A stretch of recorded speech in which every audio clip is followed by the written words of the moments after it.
did you look into and evaluate the defendant's decision to send Patrick Clancy on errands on January 24th, 2023?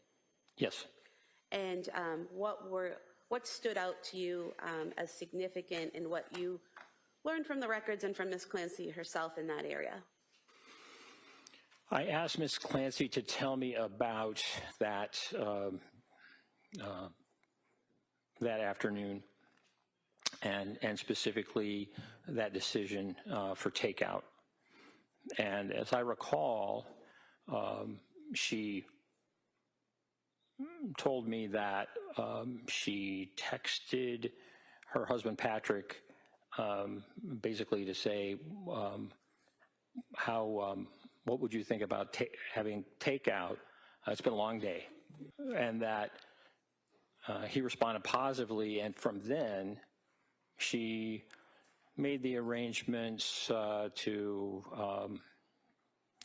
look up the distance between their home, and 3V restaurant in Plymouth, but also looking at, basically making plans to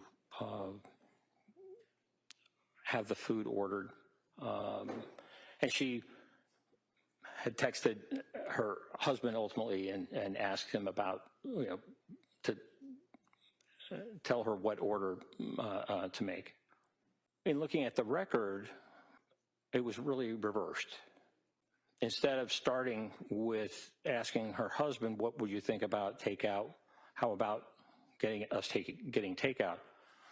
The record shows that Ms. Clancy did a lot of searching prior to that in terms of 3V, the distance, and the like. So there were getting information prior to requesting a text, sending a text to her husband. And in the text, rather than saying, what would you think about takeout, getting takeout, she said, how about getting takeout at 3V? I am, it's been a long day, etc.